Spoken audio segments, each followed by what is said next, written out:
Hari ni I ada makan buka puasa dengan kawan I. So I dah dekat MRT, kita nak on the way pergi KL.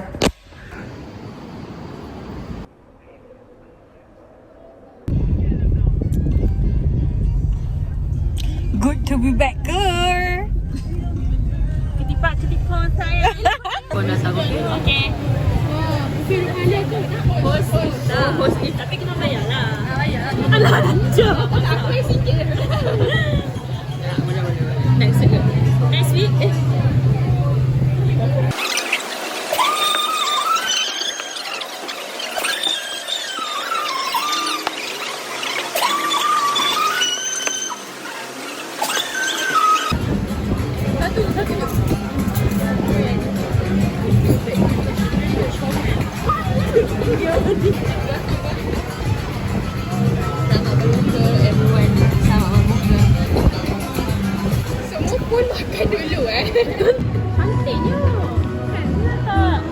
Sekarang awak dekat mana?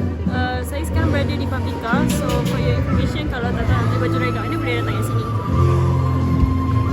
Awak okey ke? Makan okey?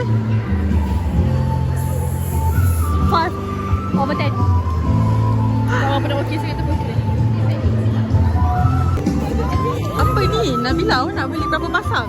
10. Kita kan ada sebulan. So 30.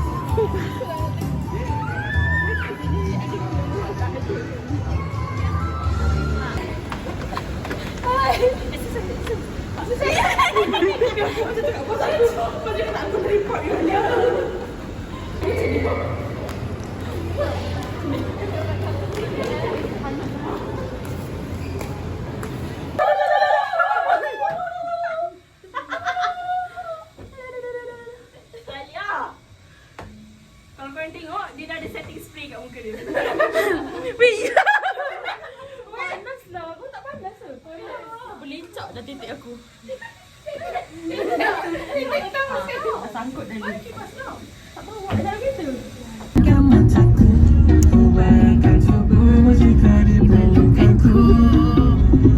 Sakit dadaku, ku mulai merindu. Ku bayangkan jika kamu tidur di sampingku.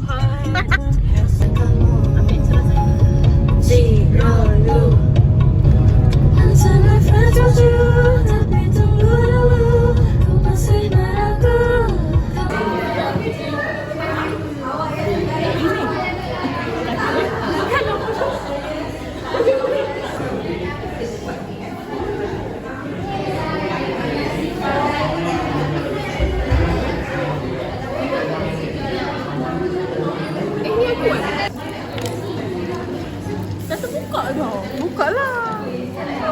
Lepas apa-apa? Mai Nabila.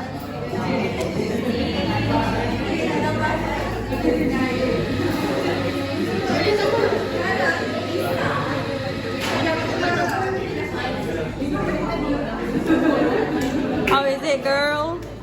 Sedap. Sedap kan?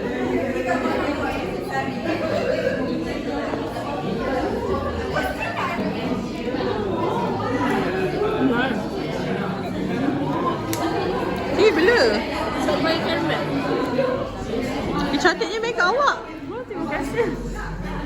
Cantiknya awak. Terima kasih. Oh, cantiknya awak. Oh, cantiknya awak. Kenapa tak boleh kat aku? Tahu.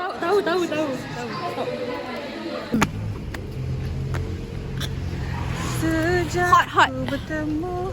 Wah, setting spray awak tetap ada. Panas bodoh, aku tak boleh. Aku tak ada diskon sedikit. Jom buat. Buat apa ni? Tapi berputar-putar. Buat assignment MGT Tak balik malam-malam ni buat assignment MGT ke? MGT apa? Waktu berput. Hai. Comelnya awak ni. Colek nak colek? Colek dia kan? Colek kan?